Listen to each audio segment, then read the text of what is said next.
அது என்ன வழிகாட்டணும், நான் படிக்க தான் நிறைய முக்கியம். மேக்ஸிமம் ஐஏஎஸ்ங்கிறது நிறைய கேள்வி தான். ஜென்ரல் கொஸ்டின் நிறைய மேக்ஸிமம் கேட்பாங்க, படிப்பு சம்பந்தமாக இருக்காது தான் சொல்லியிருக்கோம். நீங்கள் ஒரு வழிகாட்ட சொல்லுங்கள். ஓகே, பெரும்பாலான நன்றிமா. பெரும்பாலான கேள்வி வந்து அதுதான், என்னுடைய பையனையும் என்னுடைய பொண்ணையும் ஐஏஎஸ் ஆக்குவது எப்படி அப்படிங்கிறத கேள்வியாகவே இருக்கு. நம்பர் 1, அதே கேள்வி அந்த மாணவனுக்கும் மாணவிக்கும் இருந்தால் அதுக்கு அடுத்தபடியா நம்ம அதுக்கான பதிலை நம்ம சொல்லணும். பெற்றோர்கள் எக்காரணத்தை கொண்டும் இந்த துறையை வந்து மாணவர்கள் தேர்வு செய்தாக வேண்டும் அப்படிங்கிறத தயவு செய்து திணிக்க வேண்டாம். மாணவர்களிடம் மாணவிகளிடம் ஒவ்வொருவருக்கும் ஒரு தனித்துவமான திறமை இருக்கும், நிச்சயமா இருக்கும். ஐஏஎஸ் எக்ஸாம் அப்படிங்கிறத உங்களுக்கு ஒரு 30 செகண்ட்ஸ்ல எப்படி பண்ணுவாங்கிறத நான் சொல்லிடுறேன். மொத்தமா வந்து கிட்டத்தட்ட அப்ளிகேஷன் வந்து 10 லட்சம் பேர் வந்து ஐஏஎஸ் எக்ஸாமுக்கு அப்ளை பண்ணும். 10 லட்சம் பேர் 10 லட்சம் பேர் வந்து அவங்க ப்ரிலிமினரி எழுதுறாங்க அப்படின்னா அதுல இருந்து 13,000 பேர் அடுத்த ஸ்டேஜுக்கு தேர்வாவாங்க. அதாவது மெயின்ஸ் எக்ஸாமினேஷன். ப்ரிலிமினரி எக்ஸாமினேஷன் அப்படிங்கிறது வந்து அப்ஜெக்டிவ் டைப்ல இருக்கும். ஜஸ்ட் நீங்க டிக் பண்ணி ஷேட் பண்ணா போதும். அதுல இருந்து 10 லட்சம் பேர்ல இருந்து உங்களுக்கு 13,000 பேர் நம்ம வந்து அடுத்த லெவலுக்கு போவாங்க. 13,000ல இருந்து 15,000, 16,000 அந்த சின்ன வேரியேஷன் இருக்கு. ஸோ அதுல இருந்து ரிட்டன் எக்ஸாமினேஷனா உங்களுக்கு சப்ஜெக்ட்ஸ் இருக்கும், பேப்பர்ஸ்லாம் இருக்கும். யூ ஹேவ் டு ரைட், கேள்வி இருக்கும், நீங்க டிஸ்கிரிப்டிவ் பேப்பர் நீங்க எழுதணும். அதை முடிச்சிட்டீங்கன்னா அதுல இருந்து 3,000 பேரை இன்டர்வியூக்கு செலக்ட் பண்ணுவாங்க. 13,000 பேர் 14,000 பேர்ல இருந்து 3,000 பேரை இன்டர்வியூக்கு செலக்ட் பண்ணுவாங்க. இன்டர்வியூல நீங்க நல்லா பர்ஃபார்ம் பண்ணீங்க அப்படின்னா அதுல இருந்து 1000 பேரை தேர்வு செய்வாங்க. அந்த 1000 பேர் எல்லாருக்கும் ஐஏஎஸ் அப்படின்னா கிடையாது. மொத்தம் 23 சர்வீஸ் இருக்கு ஒரே எக்ஸாம் தான். IAS, IPS, police service, foreign service, Indian audit and account service, railway service, railway traffic service, corporate service அப்படின்னு சொல்லி 23 விதமான சர்வீசஸ் இருக்கு. அந்த 23 விதமான சர்வீசஸ்க்கு ஒரே எக்ஸாம் தான், சிவில் சர்வீஸ் எக்ஸாமினேஷன். ஸோ அந்த 3000ல இருந்து 1000 வந்து செலக்ட் பண்ணுவாங்க. அந்த 1000ல இருந்து எத்தனை பேருக்கு வந்து ஐஏஎஸ் கிடைக்கும் அப்படின்னா ஒரு 150 பேருக்கு வந்து ஐஏஎஸ் கிடைக்கும். அந்த 150 பேருக்கு சொந்த ஊரே எத்தனை பேருக்கு கிடைக்கும்னா ஒரு 3 பேருக்கு கிடைக்கும். அதுல நான் ஒருத்தர். இப்போ ஐஏஎஸ் பத்தி இதை சொன்ன உடனே வந்து நமக்கெல்லாம் ஒரு பயம், இது நமக்கு கிடைக்குமா, இவ்வளோ காம்படிஷன் இருக்கு. 10 லட்சம் பேர்ல இருந்து 13,000 பேர் எப்படி சார் என்னால அதை செலக்ட் ஆக முடியும், அந்த ப்ராசஸே எனக்கு பயமா இருக்கு அப்படின்னா அப்படிலாம் யோசிக்காது. 10 லட்சம் பேர்ல குறைந்தது 5 லட்சம் பேர் சும்மா அப்பா அம்மா சொன்னாங்கன்றதுக்காக அப்ளை பண்ணிட்டு எழுதுறவங்க மட்டும்தான்.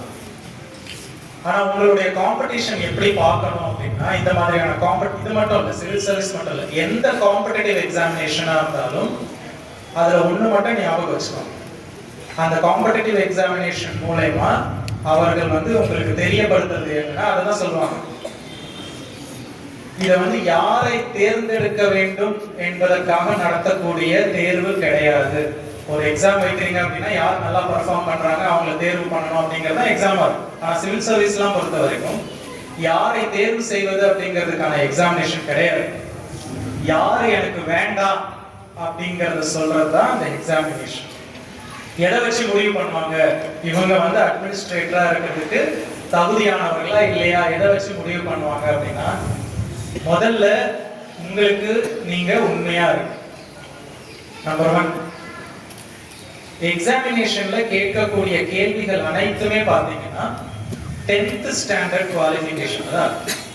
10ஆம் வகுப்பை 11ஆம் வகுப்பை 12ஆம் வகுப்பை வந்து நல்லா பேசிக் கான்செப்ட்ஸை நீங்க நல்லா புரிஞ்சு படிச்சீங்கன்னா பாதி கணக்கை நீங்க தாண்டிடுவீங்க.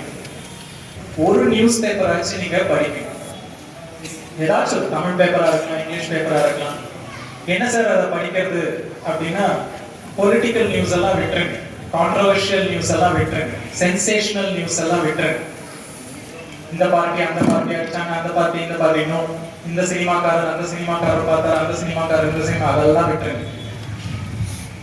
எக்கனாமிக் டைம்ஸ், எக்கனாமிக் பேஜ்ல என்னென்ன வருது, அட்மினிஸ்ட்ரேட்டிவ் ஆஸ்பெக்ட்ஸ்ல என்னென்ன வருது அந்த பேப்பர்ல, பாலிசி டிசிஷன் என்னென்ன வருது, இதெல்லாம் நீங்க பேப்பர்ல படிங்க.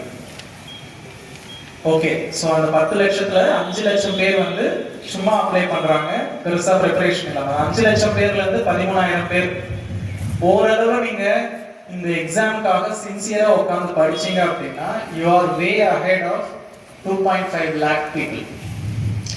Another 2.5 lakh is ruled out.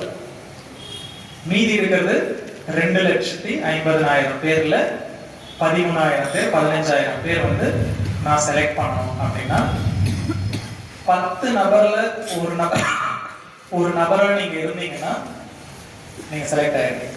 எப்படி சார் 10 நபர்ல ஒரு நபரா இருந்தா நான் செலக்ட் ஆகிட முடியுமா அப்படின்னா நிச்சயமா. ஏன் நான் மேத்தமெட்டிக்ஸ் படிக்க சொன்ன தெரியுமா? ஸ்டார்டிங்ல இது மாதிரியான ஸ்ட்ராட்டஜி கால்குலேஷன்ஸ்க்காக தான் நான் படிக்க சொல்றேன். 10 பேர்ல ஒருத்தரா நான் இருக்கணும் அப்படின்னா ஒரு கிளாஸ்ல எனி இன்ஸ்டிடியூட் நீங்க போங்க, இந்த பிரிலிமினரி நான் படிச்சு முடிச்சிட்டேன், ஒரு டெஸ்ட் எடுக்கணும் அப்படின்ட்டு எழுதுங்க. 100 பேர் அந்த டெஸ்ட் எடுக்கிறாங்க அப்படின்னா அந்த பர்டிகுலர் கிளாஸ்ல 10வது ரேங்க்குள்ள உங்களால வர முடிஞ்சது அப்படின்னா நீங்க பிரிலிமினரியை கிளியர் பண்ணிடுவீங்க. It is an unwritten rule. 10 லட்சம் பேர் அப்ளை பண்ணி எழுதுற எக்ஸாம் 13,000 பேர் தேர்வு எழுதுறாங்க அப்படின்னா நீங்க உங்களுடைய கிளாஸ் ரூம்ல 10ல ஒருத்தரா நீங்க இருந்தீங்கனாலே நீங்க கிளியர் பண்ணிடுவீங்க. அதுக்கப்புறம் மெயின்ஸ். ஏன் நான் மொழி புலமை அப்படின்னு நான் சொன்னேன் அப்படின்னா ரிட்டன் எழுதும், அது நீங்க தமிழ்ல எழுதலாம், இங்கிலீஷ்லயும் எழுதலாம். மொழி புலமை இருந்தது அப்படின்னா உங்களுடைய நீங்க என்ன நினைக்கிறீங்களோ அதை வந்து தெளிவா உங்களால பேப்பர்ல கொண்டு வர முடியுது அப்படின்னா உடனே கொண்டு வந்துட முடியுமா சார்? இன்னைக்கு நான் உட்காந்து எழுதுறேன் உடனே கொண்டு வந்துடும், யாராலுமே கொண்டு வர முடியாது. எல்லாத்துக்குமே பயிற்சி பண்ணிக்கிட்டே இருக்கு.